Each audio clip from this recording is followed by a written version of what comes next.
श्री राम जय जय राम। सच्चिदानंद भगवान की, सनातन धर्म की। दूसरे का स्वप्न किसी को नहीं दिखता। स्वप्न देखने वाले की ऊपरी हरकत क्रिया से कुछ लोग अनुमान करते हैं कि डरावना स्वप्न देख रहा है तो जगा दे। स्वप्न देखने वाले की आवाज से अनुमान लगाया जाता है और दूसरे का स्वप्न 100% दूसरा कोई देख नहीं सकता। स्वप्न का अर्थ है जो अंदर चल रहा। तो जागृत अवस्था में भी आपके शरीर की क्रियाएं दूसरे देख सकते हैं। आपकी व्यवहारिक शरीर की हरकत, एक्शन, आचरण दूसरा देख सकता है, लेकिन ये काम तुम क्यों कर रहे हो वह विचार 100% कोई नहीं देख सकता। जैसे कभी कभी अपना ही स्वप्न जागने पर सच भी निकलते हैं, अर्थात जैसा देखा वैसा बाहर भी कभी देखने को मिल जाता है। जैसे किसी की मृत्यु देखी और उसकी हो गई, या कोई नुकसान का स्वप्न देखा और जागे तो वैसा हो गया। जैसे अपने स्वप्ने भी जागकर कई बार वैसा ही संसार में दिखाई पड़ जाता है, ऐसे ही दूसरे के विचार भी हम नहीं देख सकते। दूसरे के विषय में जो हम सोचते हैं वो हमारा स्वप्न है। हमको दूसरे की मनोवृत्ति, अंतःकरण, विचार 100% नहीं दिखते। तो जो हम दूसरे के विषय में निर्णय देते हैं कभी कभी सही निकल जाते हैं। जैसे अपना स्वप्न कभी कभी सही निकल जाता है, ऐसे दूसरे के विषय में भी जो हम सोचते हैं वह 100% सही नहीं होते, पर कभी कभी सही निकल जाते। तो हमें एक भ्रम पैदा होता है कि हम दूसरे के मन की जान जाते हैं। दूसरे के विचारों के विषय में जब दूसरा दृढ़ता से कहता है कि यह व्यक्ति ऐसा है, ये वो ऐसा है, तो वो अपनी ही सोच को कहता है। ये भी हो सकता है कि किसी के विषय में कोई कुछ कहे कि ये फला व्यक्ति अच्छा है या फला व्यक्ति बुरा है।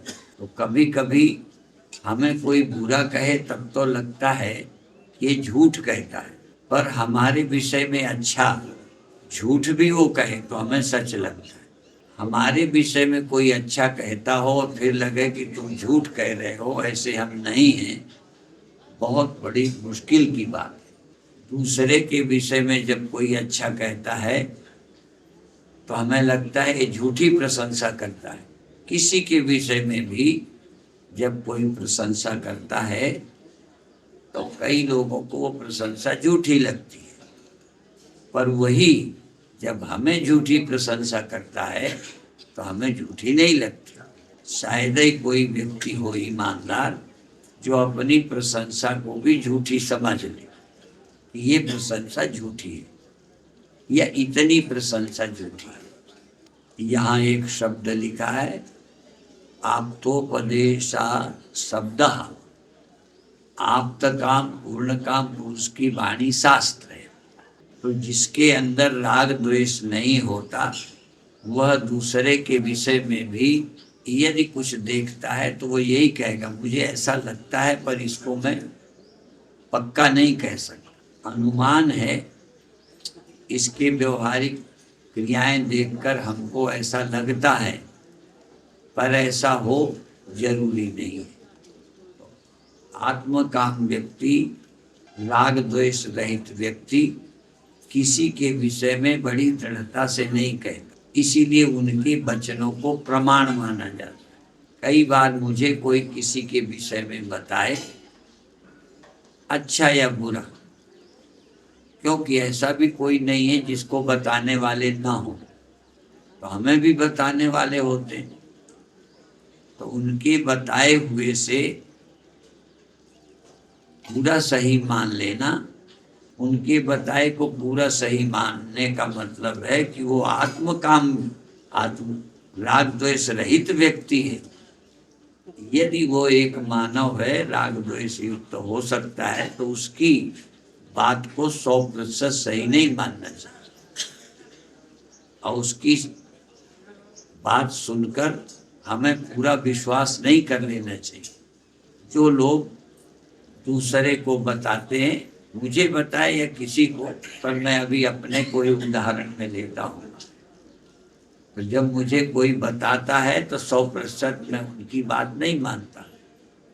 पहले तो इतने ईमानदार हो, दूसरी बात ये कि जो वो कहते उनके देखने में चूक न हुई हो।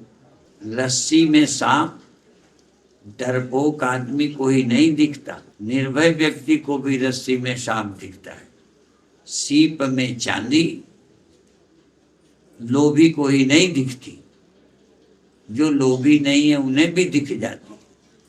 तो जो रागत द्वेष रहित निष्पक्ष हैं, उनको भी किसी में बुराई या अच्छाई दिख सकती है। इसलिए उनके अनुभव को एकदम प्रमाण नहीं मानना चाहिए।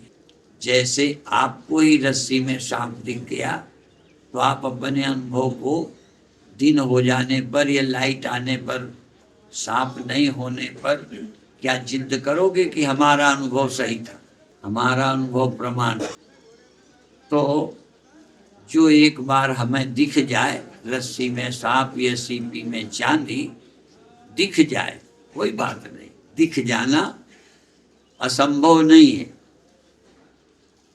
दिख जाना या वैसा लगना स्वाभाविक है, पर उसके लिए बड़ी दृढ़ता से आग्रह नहीं करना चाहिए जब तक अच्छी तरह से और न देख ले। तो किसी के विषय में तब तक कोई फैसले नहीं देना चाहिए या किसी तक नहीं पहुंचाना चाहिए जब तक वो आपका अनुभव कई कसौटियों से खरा न सिद्ध हो। पर हम बताते समय भूल जाते हैं कि हमारा अनुभव भी झूठा निकल सकता है।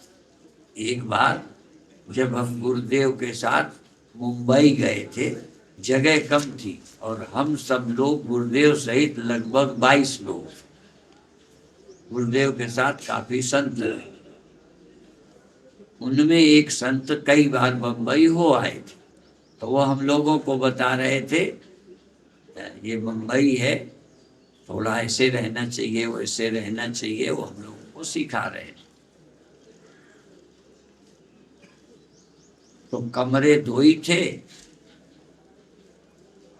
एक में गुरुदेव थे।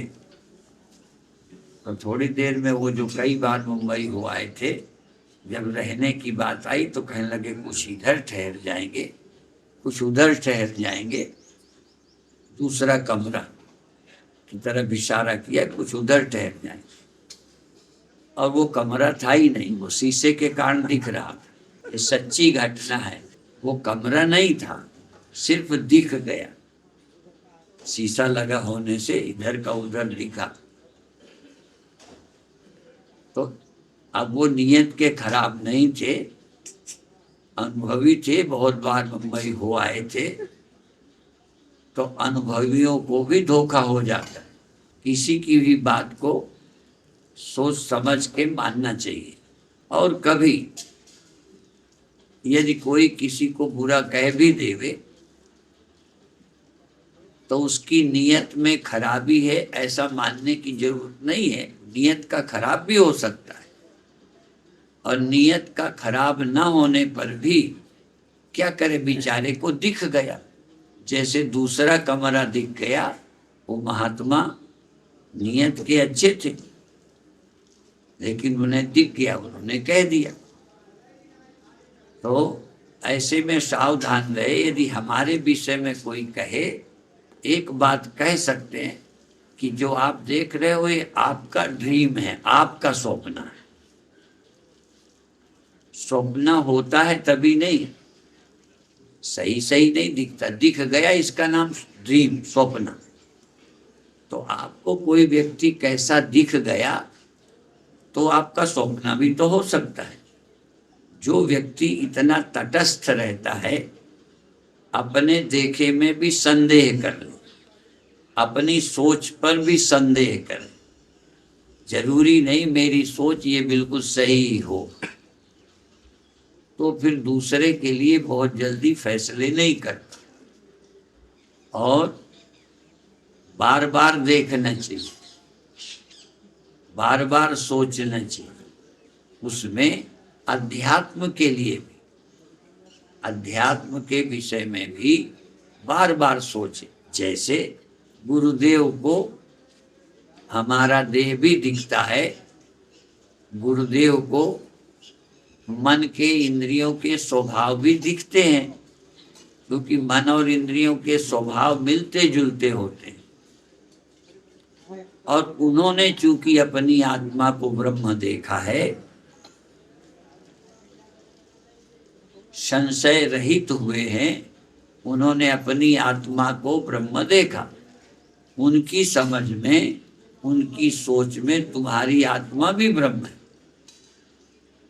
तो उन्होंने गलत तो नहीं देखा, देखा तो सही, और उनकी बात सुनकर विश्वास करना चाहिए। बात को काटना नहीं चाहिए, पर उनके कहे को बार बार विचार करना चाहिए कि इन्होंने मुझे ब्रह्म बताया है या मुझे अच्छा बताया है, तो मैं उस कसौटी में खरा हूं कि नहीं। तो इस पर भी उपनिषदों में आता है कि शिष्य को 9 बार तत्वमसि महावाक्य का उपदेश किया, तत्वमसि 9 बार समझाया। तो 9 बार समझाने का उद्देश्य है कि एक बार में हो सकता है उसे क्लियर ना हो, तो अनेक उदाहरणों को लाकर बुद्धि को उस योग्य बनाकर, बुद्धि को एकाग्र कर कर उस विषय में मन को ध्यान लाकर फिर कहा वो तू है। अर्थात जब बुद्धि सुनते सुनते शांत हो जाती है, निर्विषय हो जाती है, उस वाक्य के समझने के लिए योग्य हो जाती है, तब तत्वमसि महावाक्य कहने से साधक को अनुभव होता है। कई बार प्रवचनों के बाद भी कुछ साधक कहते हैं कि जब आप कहते हैं तब उस समय साक्षात लगता है कि हम ब्रह्म ही हैं। क्यों? उस समय बुद्धि सुनते सुनते इतनी सावधान हो गई या वहां खड़ी हो गई जहां खड़े होने पर, जहां बुद्धि होने से मैं ब्रह्म हूं समझ में आता है। और जब वही बुद्धि राग द्वेष देहाभिमान आदि परिस्थितियों में खड़ी होती है, तब वही वाक्य सही नहीं लगती। इसीलिए जो संसारी बुद्धि के लोग हैं उनको शास्त्र वचन भी सच्चे नहीं लगते। तो शास्त्र वचन तो झूठे नहीं होते, गुरु का उपदेश तो झूठा नहीं होता, या आप्त काम पुरुष झूठ नहीं बोलते, पर फिर भी उस बात को सुनने के लिए भी हमको पात्र बनना पड़ता है। जब तक हम पात्र नहीं बनेंगे वो समझ में नहीं आएगा। नहीं, गुरु तो ऐसे दयालु होते हैं कि ऐसे ही वो तुरंत ही सबको बताएंगे कि तुम ब्रह्म हो, तुम कर्ता नहीं हो, तुम नित्य शुद्ध मुक्त हो। तो यदि एक बार बताने से संशय चले जाते, विपर्य चले जाते, अज्ञान का नाश हो जाता, तो केवल थोड़े ही समय में गुरु सबको मुक्त कर ले। तो गुरु तो ये नहीं चाहते कि कोई देर में मुक्त हो, देर में समझे या देर तक अटकाए रहकर आपसे फीस लेना चाहते हैं। कई मामलों में लोग लेट इसलिए भी करते हैं कि जितने ही लेट होंगे उतने ही पैसे बनेंगे।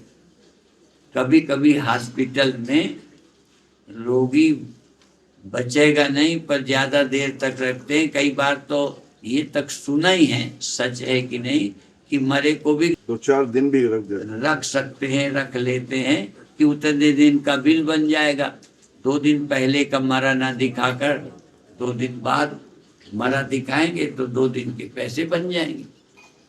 तो गुरु आपको देर नहीं लगाते हैं, पर आपकी बुद्धि की परिस्थिति के कारण उसमें देर लग जाती है। ब्रह्म होने में, मुक्त होने में, संशय रहित होने में अपनी बुद्धि की भी पवित्रता, निष्पक्षता की आवश्यकता होती है। और दृश्य का अनुभव, जैसे अपने जगने सोने को बचपन से हम जानते हैं, हम जग जाते थे फिर सो जाते थे, तो ये बचपन में ही हम सबको जगने सोने का अनुभव होता था। पर जगते सोते में भी कोई एक जागता रहता है, वो सोता ही नहीं, ये किसी को अपने आप अनुभव नहीं हुआ। जबकि जागृत, स्वप्न, सुषुप्ति होती है और तीनों तभी मालूम पड़ सकती हैं जब चौथा साक्षी हो। इन तीनों अवस्थाओं के होने का, ये होना तभी सिद्ध होगा जब कोई चौथा हो, जिसने जागृत भी देखा हो, स्वप्न भी देखा हो, सुषुप्ति भी देखा हो। जागृत ने तो सुषुप्ति नहीं देखी, सुषुप्ति ने कभी जागृत नहीं देखा। तो जिसने तीनों को देखा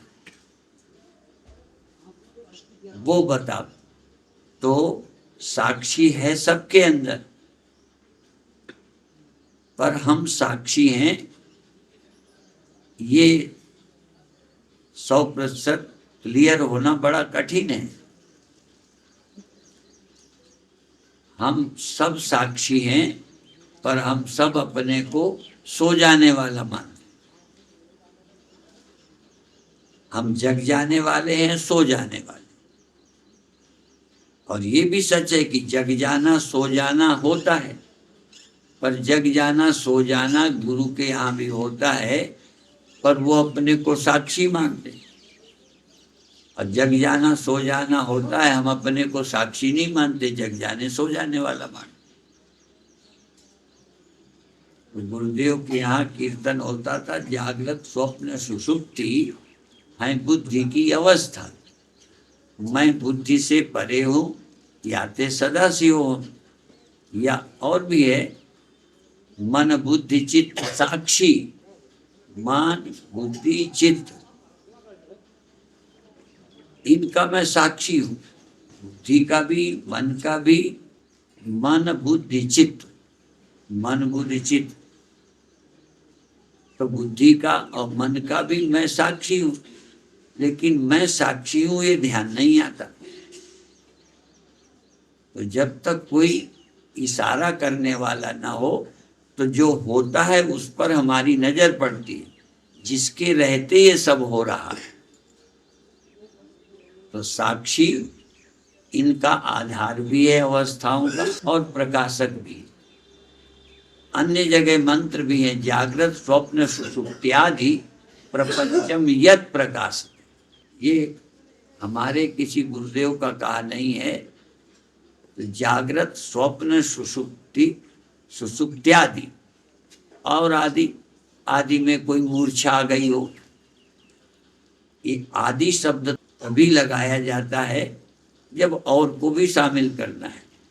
जैसा कि मैं माया के विषय में बोलता हूँ, गोस्वामी जी का श्लोक, यन माया वसवर्ति विश्वमखिलम ब्रह्मादि देवा सुगा। तो ब्रह्मादि का मतलब और भी देवता, ब्रह्मा ही नहीं और भी देवता। ऐसे ही जागृत, स्वप्न, सुषुप्ति तीन का नाम नहीं लिया, तीन के साथ आदि लगा दिया। जागृत स्वप्न सुषुप्ति आदि, सुषुप्त्यादि, सुषुप्ति आदि। आदि का मतलब और भी अवस्थाएं हो जाती हैं, तीन तो रोज होती है, तीन अवस्थाएं प्रतिदिन होती हैं। इतने योग्य होकर आदि क्यों लगा दिया गलती से? तो आदि व्यर्थ नहीं लगाया। कभी कभी चोट से मूर्छा आ जाती, कभी कभी रोग से, जैसे वो कहते हैं कौन सा, मृगी आदि। और प्रयास से भी एक अवस्था आती है मूढ़ समाधि, इसलिए आदि लगाया। जागृत स्वप्न सुषुप्ति आदि प्रपंचम यत् प्रकाशते। कोई भी अवस्था जो होती है उसको जो प्रकाशता है, जो होती हैं इनको तो प्रकाशता ही है, जो और अचानक कभी होंगी उनको भी वही प्रकाशता है। जिसके रहते ये होती हैं और ये चली जाती। तो जागृत स्वप्न सुषुप्त्यादि प्रपंचम यत् प्रकाशते तद ब्रह्म, ब्रह्म अहमिति ज्ञात्वा सर्वबंधै प्रमुच्यते, सर्व पापै प्रमुच्यते। जो जान जाता है इन सब का प्रकाशक मैं हूं, अवस्था में नहीं, मैं अवस्थाओं का आधार और प्रकाशक मैं हूं, ऐसा जान जाता है वह मुक्त होता है सब बंधन से। इसका बार बार विचार करना चाहिए कि जागृत स्वप्न सुषुप्ति यद्यपि मेरे रहते ही होती है, इसलिए ये अवस्थाएं भी होती हैं, पर मैं इन अवस्थाओं से अतीत भी हूं। जैसे समझाते समय कई बार कहा जाता है तुरिया तुरियातीत, अर्थात एक इन सभी अवस्थाओं से अतीत है। जितनी जानते हो उतनी से अतीत है, जो नहीं जानते हो कभी हो जाएंगी उससे भी आप अतीत हो। जैसे जो जो बर्तन अभी काम के लिए लोगों ने बनाए हैं उनमें मिट्टी है और उनके बिना भी मिट्टी है, उनके नष्ट होने से मिट्टी नष्ट नहीं होती। पर मान लो भविष्य में और कोई नए ढंग के बर्तन बनाए जाएंगे तो उनका आधार वही होगी, और उनके मिटने और जन्म से भी उसका जन्म मरण नहीं होगा। तो ये अवस्थाएं रहते तो मैं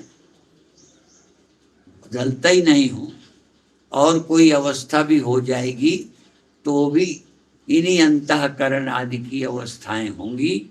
मैं इनका साक्षी हूं और साक्षी ही हूं, ये पक्का स्पष्ट होना चाहिए। तीन अवस्थाओं का ही साक्षी नहीं हूं, तीन अवस्थाओं का ही प्रकाशक नहीं हूं, क्योंकि अभी तीन ही हुई है, पर जानकारों ने ये बता दिया और भी हो जाती, इसलिए आदि लगा दिया। प्रयास से हो जाए, दुर्घटना से हो जाए, रोग से हो जाए, कोई अवस्था, कामा में रह के लोग फिर, तो ये सब अवस्थाएं हैं। अपने को सब अवस्थाओं से रहित जानना बहुत आवश्यक। और भी एक श्लोक है, जागृदादि त्रयोन्मुक्तम जागृदादिमयम तथा। जागृत आदि तीनों अवस्थाओं से युक्त, जागृदादिमयम, जागृदादि त्रयोन्मुक्तम, जागृत आदि तीनों अवस्थाओं से मुक्त। अब ये तीन होती हैं फिर भी कहा है मुक्त। इस शब्द को जरूर ध्यान दो। जागृत स्वप्न सुषुप्ति आदि जागृदादि त्रयोन्मुक्तम, जागृत आदि इन तीनों से जो मुक्त है, और जागृदादि मयम तथा, और जागृत आदि से युक्त भी है। ये जब तक नहीं समझोगे तो उलझ जाओगे। फिर आप सोचोगे ये तीनों ना हो तब हम मुक्त होंगे, तीनों अवस्थाएं होनी बंद हो जाएं तब तीनों से मुक्त होगे, ये बात नहीं है। जागृत आदि त्रयोन्मुक्तम, अभी भी जागृत आदि तीनों अवस्थाओं से मुक्त हो, और जागृत आदि तीनों से तुम युक्त भी हो। त्रयोन्मय, तीनों होती है जागृतादिमयम तथा, जैसे जागृतमय, स्वप्नमय, सुषुप्तिमय, इनसे युक्त कौन है? मैं।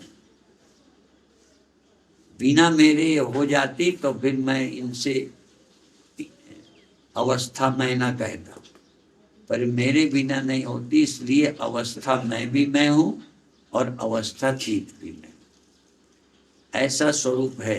तो ये आग्रह कि हम तुरीयातीत तब होंगे जब ये होनी बंद हो जाएंगी, या देह का मरना बंद हो जाएगा तब हम अमर होंगे, ये धारणा अज्ञानी की है। ये होते हुए तुम मुक्त हो, ये देखने की कोशिश करो।